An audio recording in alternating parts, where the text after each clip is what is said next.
Hello दोस्तों, कैसे हैं आप सब। आप सभी का स्वागत है आपके अपने चैनल में। अभी हम लोग देखने वाले हैं स्कैल्पिंग स्ट्रैटेजी। तो ये स्ट्रैटेजी जो मैं आप लोगों को ऑप्शन बाइंग कोर्स प्रोवाइड कर रहा हूँ उसकी ही स्ट्रैटेजी है, उसी में ये आप लोग देख सकते हो। तो आप लोगों ने शुरुआत से अगर नहीं देखी है ऑप्शन बाइंग कोर्स को तो उसको जरूर देखना, तभी ये सारी चीजें आप समझ पाओगे।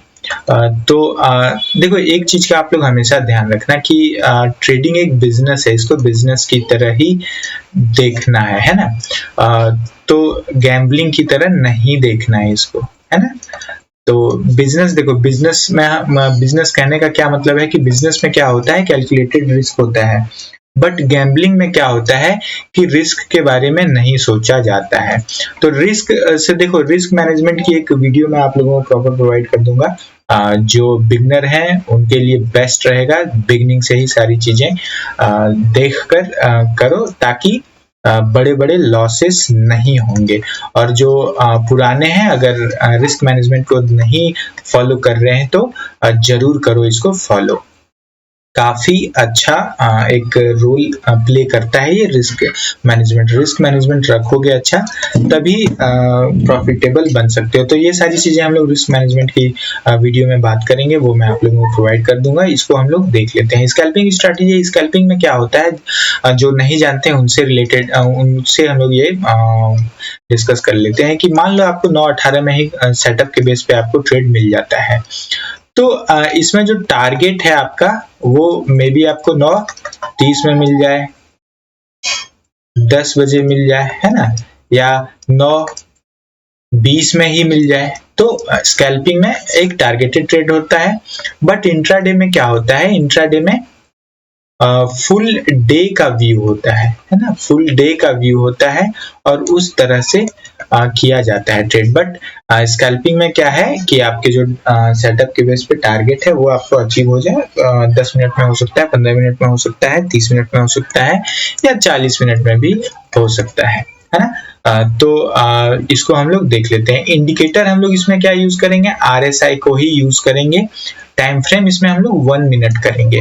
अब आप लोग कहो कि बहुत सारे ट्रेड्स मिल जाएंगे इसमें, तो उसका तोड़ जो है ये है कि हम लोग उसमें एक ही ट्रेड करेंगे और 10:30 से पहले आप अगर एक या दो भी ट्रेड कर सकते हो। बट मैं बिगिनिंग में आप लोगों को रेकमेंड करूंगा कि एक ही ट्रेड करो, एक दिन में एक ही ट्रेड करना है। तो प्रीमियम की अगर हम लोग बात करें तो प्रीमियम रेंज 200 से 250 का होगा। इससे पहले जो स्ट्रैटेजी मैंने आप लोगों को बताई है उसमें आप लोग देखोगे प्रीमियम रेंज क्या है। बट ये स्कैल्पिंग है तो मूवमेंट चाहिए, और मूव्स जो है अच्छे खासे इस ITM ATM वगैरह में ही आपको मिलेंगे, है ना। देखो ATM ITM OTM, अगर ये सारी चीजें डाउट अगर है आप लोगों को जो बिगनर हैं, तो आप लोग कमेंट जरूर करना, मैं उस पर भी आप लोगों को इंफॉर्मेशन प्रोवाइड कर दूंगा, वीडियो प्रोवाइड कर दूंगा। तो हम लोगों ने देख रखा है पहले कि कॉल में एंट्री कैसे होगी। मान लो मार्केट नीचे से ऊपर आ रहा है, ठीक है, मार्केट नीचे से ऊपर, यानी ये 40 है, ये 70 है। तो C के लिए हम लोग एंट्री कैसे करेंगे, 40 नीचे से क्रॉस कर जाएगा, हम लोग C में एंट्री करेंगे, ठीक है। और P की अगर बात हम लोग करें तो 70 से नीचे जाएगा, तब हम लोग पुट में एंट्री बनाएंगे, ठीक है। और यहाँ देखोगे, ये हम लोगों ने यहाँ भी लिख रखा है। SL क्या होगा, जो भी एंट्री कैंडल होगी हमारी, मान लो पुट में एंट्री बनाई, ये कैंडल है, ठीक है, ये कैंडल है, पुट में हमारी एंट्री इधर कहीं बनी, तो SL यहाँ पर होगा, और टारगेट हम लोग अभी देख लेंगे, बट SL यहाँ होगा। और कॉल में अगर एंट्री बनाई हमने, मान लो इस तरह से कैंडल है, तो SL यहाँ होगा, एंट्री मान लो इसके हाई पे बनती है। तो ठीक है यहाँ तक। तो चलो आगे देख लेते हैं।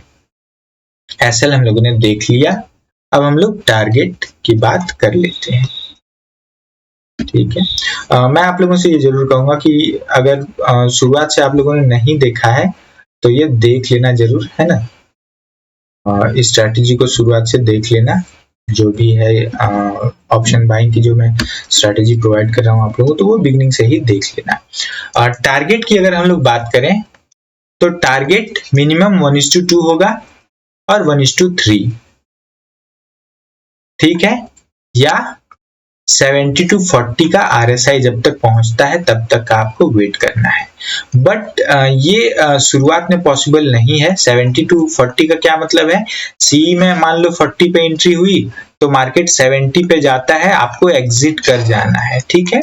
जब ये आप फॉलो करोगे आपको कॉन्फिडेंस आएगा, तब यहां तक आप इसको लेकर जा सकते हो। और पी में मान लो 70 में एंट्री अगर होती है तो जब तक मार्केट 40 तक नहीं आता है तो आपको वेट करना है। उसमें आपको टारगेट मे बी 1:4, 1:5 भी मिल सकता है ना। तो बट ये शुरुआत में नहीं होगा, शुरुआत में आपको क्या करना है 1:2, 1:3, मिनिमम 1:2 तो लेना ही है। जैसा कि मेरा मोटो रहा है इस कोर्स को जो मैं प्रोवाइड कर रहा हूँ, इसमें मैंने हमेशा कहा है कि रिस्क रिवॉर्ड को अच्छा आपको मिनिमम 1:2 लेकर चलना ही है। 1:1 से काम नहीं चलेगा, मिनिमम 1:2 होना चाहिए। और 1:3, 1:4 की भी बात करते ही हैं हम लोग इसमें। तो आप लोग स्ट्रेटेजी देखोगे तो जो भी फॉलो कर रहे हैं, बैक टेस्ट भी कर रहे हैं, तो उनको अच्छे रिजल्ट्स मिल ही रहे होंगे, है ना। तो अब अगर हम लोग ड्यूटी की बात करें या होमवर्क बोल लो या असाइनमेंट कह लो, जो भी आपको कहना है, तो उसमें क्या करना है, 3 महीने का डाटा आपको देखना है, जो सेटअप है, यानी 10-30 तक जो ट्रेड्स मिलते हैं, सी मिले, सी में टारगेट मिला या पी मिला, पी में टारगेट मिला या सी भी मिला, पी भी मिला, दोनों में टारगेट मिले या एसएल मिले, टारगेट क्या होगा 1:3, 1:4 और 150 से 200 पॉइंट्स मिनिमम इसमें होंगे टारगेट, ठीक है। तो अब हम लोग क्या करते हैं, अब हम लोग ये चार्ट पे भी देख लेते हैं, ठीक है। तो प्रीमियम रेंज वगैरह हम लोगों ने सब कुछ डिस्कस कर लिया। मैं फिर आप लोगों से ये जरूर कहूंगा कि आप लोगों को कोई भी डाउट अगर हो इसमें तो आप लोग कमेंट कर सकते हो, हम लोग उसको डिस्कस कर लेंगे। 2 चार्ट मैंने यहाँ पे लगा के रखा है जिससे हम लोग ज्यादा समय ना लगाते हुए ये सारी चीजें देख सकें।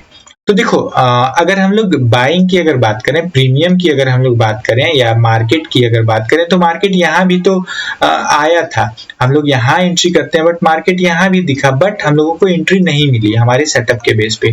टाइम फ्रेम 1 मिनट का यूज करेंगे। पिछली वीडियो में आप लोग सेटिंग वगैरह देख लेना, ये 70 है और ये 40 है, सेटिंग देख लेना है, पिछली वीडियो आप लोगों को देखनी ही पड़ेगी। और देखो, एक बात का हमेशा ध्यान रखना है, आज आपको मान लो स्ट्रेटेजी मैंने दे दिया, तो ये नहीं है कि कल ही मार्केट में कूदो और प्रॉफिट या ट्रेड लेना स्टार्ट करो। पूरी वीडियो देखो शुरुआत से, है ना, और ट्रेड एक लॉट में ही करना है शुरुआत में, है ना। तो चलो अभी हम लोग देख लेते हैं। यहाँ पे देखोगे 9:36 में RSI जो है यहाँ पे आप लोगों को दिखेगा, आप लोग भी देख लेना इसको टाइमिंग के बेस पे RSI को लगा के। 43,600 के कॉल में हम लोग देखेंगे एंट्री मिलती है, कैसे मिलती है, क्या होता है। तो आप लोग भी देख लेना 936 के कैंडल को। यहाँ देखोगे आप लोग एंट्री इसमें मिलती है, मान लो 228 का इसका हाई है और लो 208 का है। तो मान लो 230 में एंट्री होती है और एसएल आपका होता है 205 पे, मतलब 25 पॉइंट्स का हमारा एसएल इसमें होता है। रिस्क हमारा क्या है 25 पॉइंट्स का। देखो, ये हमेशा याद रखना आप लोग की एसएल भी जाते हैं, बट ऐसा तो है नहीं कि आंख बंद करके आप कुछ भी ले लो और एसएल लगा दो, है ना। तो सेटअप के बेस पे एसएल जाए चलेगा, है ना, बट रिस्क रिवॉर्ड हमारा अच्छा होना चाहिए। तो इसमें आप लोग देखोगे, अभी आप लोग खुद भी चेक कर लेना। तो यहाँ देखोगे एंट्री होती है मान लो 230 पे, एसएल होगा 205 पे, 25 पॉइंट का हमारा रिस्क होगा। रिवॉर्ड हमारा मिनिमम 50 पॉइंट का होना चाहिए, है ना। तो 50 पॉइंट का मतलब 230 में एंट्री हुई और 280 में हम एग्जिट करेंगे, मिनिमम 280 में एग्जिट करेंगे, है ना, मिनिमम 280 में एग्जिट करेंगे। तो आप लोग देखोगे यहाँ ही 280 हो गया ये। और अगर 1:3 की अगर हम लोग बात करें तो 1:3 भी मिलता हुआ आप लोगों को यहाँ पे नजर आएगा इस कैंडल में। यहाँ देखोगे 313 का हाई लगाया था इसने। तो 1:3 की अगर हम लोग बात करें तो 1:3 मीन्स 75 रुपीज, रिस्क हमारा 25 का था मैक्सिमम, तो 75 का हमारा टारगेट होगा। तो इस बेस पे आप लोग देखोगे यहाँ पे कि इस कैंडल में ही 75 का मतलब 305 रुपए में हमारा टारगेट अचीव हो जाता और ये 313 का हाई बनाया इसमें। तो इस तरह से देखोगे 1:3 का हमारा टारगेट मिल गया।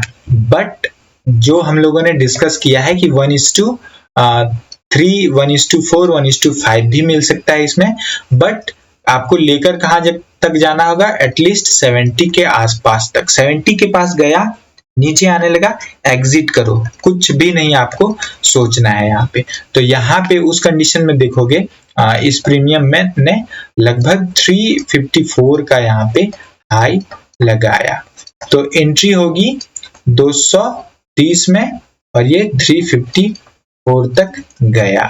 तो ये कब पॉसिबल हो सकता है, जब आपको कॉन्फिडेंस आ जाएगा, आपने बहुत सारे इसमें ट्रेड्स ले लिए होंगे, उसके बाद ही कॉन्फिडेंस आएगा, तब आप इसको ऐसे कर सकते हो। बट शुरुआत में मिनिमम 1:2 या 1:3 तक इसको लेकर जाना है।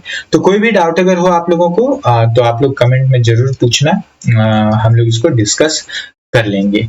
तो चलो मिलते हैं अगली वीडियो में, तब तक के लिए जय हिंद, जय भारत।